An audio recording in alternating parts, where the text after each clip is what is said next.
ನಮಸ್ತೆ. ವರ್ಲ್ಡಲ್ಲಿ present situation ಹೆಂಗಿದೆ ಅನ್ನೋದು ಆಲ್ರೆಡಿ ಎಲ್ಲರಿಗೂ ಗೊತ್ತಿರೋ ವಿಷಯನೇ. ಈ ಮಿಡಲ್ ಈಸ್ಟ್ ಕಂಟ್ರೀಸ್ ಅಲ್ಲಿ ಯಾಕೆ ವಾರ್ ಆಗ್ತಿದೆ ಅನ್ನೋದು ಎಲ್ರಿಗೂ ತಿಳಿದಿರೋ ವಿಷಯನೇ. ಈ ಎಲ್ಲಾ ಅನರ್ಥಕ್ಕೂ ಮೂಲ ಕಾರಣ ರಿಲಿಜಿಯನ್. ಪ್ರಪಂಚದ ಎಲ್ಲಾ ದೇಶಗಳು ಪಾಲಿಸ್ತಾ ಇರೋ ಬೇರೆ ಬೇರೆ ಧರ್ಮಗಳು ಎಲ್ಲಿ ಹುಟ್ಟಿದ್ವು, ಅವುಗಳ ಹುಟ್ಟಿಗೆ ಕಾರಣ ಆದ್ರೂ ಏನು, ಈಗ ನಡೀತಿರೋ ಯುದ್ಧಗಳಿಗೆ ಧರ್ಮ ಹೇಗೆ ಕಾರಣವಾಗಿದೆ, ಈ ಎಲ್ಲಾ ಪ್ರಶ್ನೆಗಳಿಗೆ ಉತ್ತರ ತಿಳ್ಕೊಳ್ಳೋಣ. ನಂಬರ್ 1, ಈ ಎಲ್ಲಾ ಅನರ್ಥಕ್ಕೂ ಮೂಲ ಕಾರಣ ರಿಲಿಜನ್. ಹೌದು, ಪ್ರಪಂಚದಲ್ಲಿ ಈಗ ನಡೀತಿರೋ ಯುದ್ಧಗಳಿಗೂ ಹಿಂದೆ ನಡೆದೋದ ಯುದ್ಧಗಳಿಗೂ ಕಾರಣ ರಿಲಿಜನ್ನೇ. ಮಿಡಲ್ ಈಸ್ಟ್ ದೇಶಗಳನ್ನು ನಾವು ಅರಬ್ ಕಂಟ್ರೀಸ್ ಎಂದು ಕರಿತೀವಿ.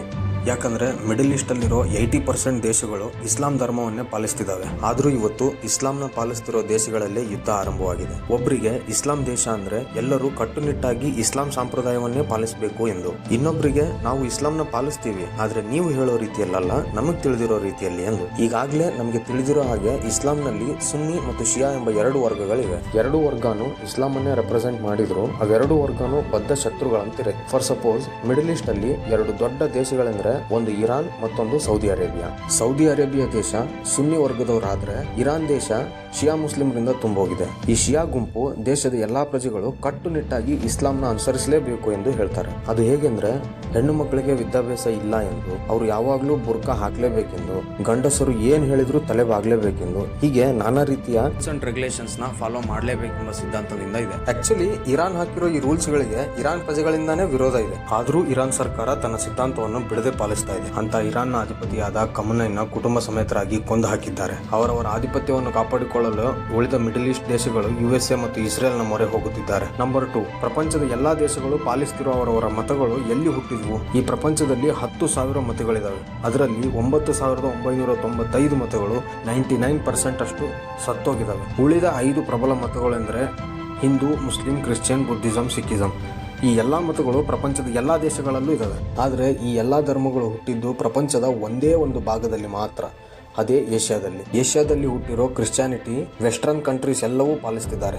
ಹಂಗೆ ಇಸ್ಲಾಂ ಪ್ರಪಂಚದ ಎಲ್ಲಾ ಕಡೆ ಪಾಲಿಸ್ತಾ ಇದ್ದಾರೆ. ಎಲ್ಲಾ ಮತಗಳು ಧರ್ಮಗಳು ಹೇಳೋದು ಒಂದೇ, ಅದು ಹಿಂಸೆನ ವಿರೋಧಿಸಿ ಎಂದು. ಆದ್ರೆ ಇವತ್ತು ಹಿಂಸೆಯಿಂದಾನೇ ನಮ್ಮ ಅಸ್ತಿತ್ವನ ಕಾಪಾಡಿಕೊಳ್ಳೋಣ ಎಂದು ಯುದ್ಧ ಮಾರ್ಗವನ್ನೇ ಆಯ್ಕೆ ಮಾಡ್ಕೊಂಡಿದ್ದಾರೆ. ಇಂಥ ಯುದ್ಧ ವಾತಾವರಣದಲ್ಲೂ ಎಲ್ಲಾ ಧರ್ಮಗಳನ್ನು ಪಾಲಿಸೋ ಜನರು ನಮ್ಮ ಇಂಡಿಯಾದಲ್ಲಿ ಇದ್ರೂ ಎಲ್ಲರೂ ಹ್ಯಾಪಿಯಾಗಿನೇ ಇದೀವಿ. ಅದು ನಮ್ಮ ಭಾರತದ ಹೆಮ್ಮೆ. ನಂಬರ್ 3, ಈ ಮತ ಅಥವಾ ಧರ್ಮಗಳು ಹುಟ್ಟಿಗೆ ಕಾರಣ ಏನು? ನನ್ನ ಪ್ರಕಾರ ಈ ರಿಲಿಜಿಯನ್ ಹುಟ್ಟುವಿಕೆಗೆ ಕಾರಣ ಜನರಲ್ಲಿರೋ ಭಿನ್ನಾಭಿಪ್ರಾಯ. ಹೌದು, ಇಸ್ಲಾಂನ ಸಂಸ್ಥಾಪಕರು ಮೊಹಮ್ಮದ್ ಪೈಗಂಬರ್ ಅವರು ಸ್ಥಾಪಿಸಿದ ಇಸ್ಲಾಂ ಧರ್ಮ ಶಾಂತಿಯನ್ನು ರೆಪ್ರೆಸೆಂಟ್ ಮಾಡುತ್ತೆ. ಆಕ್ಚುಲಿ ಇಸ್ಲಾಂ ಈ ಪದದ ಅರ್ಥ ಶಾಂತಿ ಎಂದು. ಇಬ್ಬರು ಮುಸ್ಲಿಮರು ಸೇರಿದಾಗ ಅವ್ರ ಬಾಯಲ್ಲಿ ಬರೋ ಮೊದಲ ವಾಕ್ಯ ಸಲಾಂ ವಾಲೇಕುಂ ವಾ ರಹಮತುಲ್ಲಾಹಿ ವ ಬರ್ಕಾತು ಎಂದು. ಅಂದರೆ ನಿನಗೆ ಶಾಂತಿ ಸಿಗಲೆಂದು ಆ ದೇವರಲ್ಲಿ ಪ್ರಾರ್ಥಿಸುತ್ತೇನೆ ಎಂದು. ಇಂತಹ ಶಾಂತಿಯನ್ನು ಪ್ರತಿಪಾದಿಸೋ ಇಸ್ಲಾಂ ಧರ್ಮ ಇವತ್ತು ಈ ರೀತಿಯಾಗಿ ಯುದ್ಧ ಮಾಡ್ತಾ ಇದೆ ಅಂದ್ರೆ ಇಸ್ಲಾಂ ಧರ್ಮವನ್ನು ಪಾಲಿಸುತ್ತಿರುವ ಪ್ರಜೆಗಳಲ್ಲಿ ಮೂಡಿದ ಭಿನ್ನಾಭಿಪ್ರಾಯಗಳು. ಆ ಭಿನ್ನಾಭಿಪ್ರಾಯಗಳಿಂದಲೇ ಇವತ್ತು ಸುನ್ನಿ ಶಿಯಾ ಎಂಬ ವರ್ಗಗಳು ಹುಟ್ಕೊಂಡು ಪ್ರಪಂಚದ ನೆಮ್ಮದಿನೇ ಹಾಳು ಮಾಡ್ತಾ ಇದ್ದಾವೆ. ಯುದ್ಧದಿಂದ ಲಾಭವೇನಿದೆನೋ ಗೊತ್ತಿಲ್ಲ,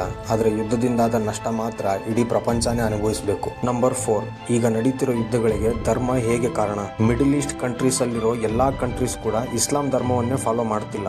ಇಸ್ರಾಯೇಲ್ ದೇಶದ ಜನರು ಯಹೂದಿ ಧರ್ಮವನ್ನು ಫಾಲೋ ಮಾಡ್ತಾರೆ. ಯಹೂದಿ ಎಂದರೆ ಜ್ಯೂಸ್. ಒಂದು ಟೈಮ್ನಲ್ಲಿ ಜರ್ಮನಿಯ ಸರ್ವಾಧಿಕಾರಿಯಾಗಿದ್ದ ಹಿಟ್ಲರ್ ಯಹೂದಿಗಳನ್ನ ಟಾರ್ಗೆಟ್ ಮಾಡಿ ಲಕ್ಷಾಂತರ ಜನರನ್ನು ಕೊಂದು ಹಾಕಿದ್ದ. ಯಹೂದಿಗಳ ತಾಯ್ನಾಡಾದ ಇಸ್ರೇಲ್ ದೇಶದ ಸುತ್ತಲೂ ಇರುವ ದೇಶಗಳೆಲ್ಲವೂ ಇಸ್ಲಾಂನ ಪ್ರತಿಪಾದಿಸುತ್ತಾ ಇಸ್ರೇಲ್ನಲ್ಲಿ ಇಸ್ಲಾಮನ್ನು ಪ್ರಚಾರ ಮಾಡೋಕೆ ಸ್ಟಾರ್ಟ್ ಮಾಡಿದರು. ಆದರೆ ಯಾವೊಬ್ಬ ಯಹೂದಿನೂ ತನ್ನ ಧರ್ಮವನ್ನು ಬಿಟ್ಟು ಇಸ್ಲಾಮನ್ನು ಒಪ್ಪಿಕೊಳ್ಳಲಿಲ್ಲ. ಇಸ್ರೇಲ್ ದೇಶದ ಜನರು ತಮ್ಮ ಉಳಿವಿಗಾಗಿ ಈ ಸೆಮಿಟಿಕ್ ಮತಗಳ ಆಕ್ರಮಣದಿಂದ ಹೇಗೆ ತಮ್ಮನ್ನು ತಾವು ಕಾಪಾಡಿಕೊಳ್ಳುತ್ತಾ ಇಸ್ರೇಲ್ ದೇಶನ ಕಾಪಾಡಿಕೊಂಡ್ರು ಎನ್ನುವುದರ ಬಗ್ಗೆ ತಿಳ್ಕೋಬೇಕು ಅಂದ್ರೆ ಮತ್ತೆ ಹೊತ್ತಿತು ಹಿಬ್ರೂ ಹಣತೆ ಎಂಬ ಪುಸ್ತಕ ಇದೆ, ಅದನ್ನು ಓದಿ. ಇಸ್ರೇಲ್ ದೇಶ ಯಾವುದೇ ಕಾರಣಕ್ಕೂ ಬೇರೆ ಧರ್ಮನ ಒಪ್ಕೊಳ್ಳೋದಿಲ್ಲ.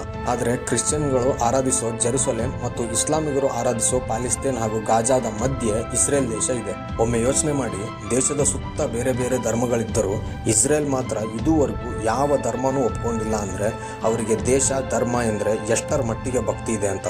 ಮಿಡಲ್ ಈಸ್ಟ್ ಕಂಟ್ರಿಗಳಲ್ಲಿ ಒಂದಾದ ಇರಾನ್ ಶಿಯಾ ಇಸ್ಲಾಂ ಅನ್ನ ತುಂಬಾ ಸ್ಟ್ರಾಂಗ್ ಆಗಿ ಫಾಲೋ ಮಾಡುತ್ತೆ. ಅಂತವರ ಕೈಯಲ್ಲಿ ನ್ಯೂಕ್ಲಿಯರ್ ವೆಪನ್ ಬಂತು ಅಂದ್ರೆ ಇಸ್ರೇಲ್ ದೇಶನೇ ನಾಶ ಮಾಡಿಬಿಡ್ತಾರೆ. ಅವರು ನ್ಯೂಕ್ಲಿಯರ್ ವೆಪನ್ ತಯಾರಿಸಬಾರ್ದು ಎಂದು USA ಸಪೋರ್ಟ್ನ ತಗೊಂಡು ಇಸ್ರೇಲ್ ದೇಶ ಇರಾನ್ ಮೇಲೆ ಯುದ್ಧ ಮಾಡ್ತಿದೆ. ಸೊ ಫ್ರೆಂಡ್ಸ್, ನನ್ನ ಪ್ರಕಾರ ನೀನು ನಿಜವಾಗಿಯೂ ನಿನ್ನ ಧರ್ಮನ ಫಾಲೋ ಮಾಡ್ತಿದ್ರೆ ಯಾವ ಧರ್ಮನೂ ಯುದ್ಧ ಮಾಡು ಅಂತ ಹೇಳಲ್ಲ.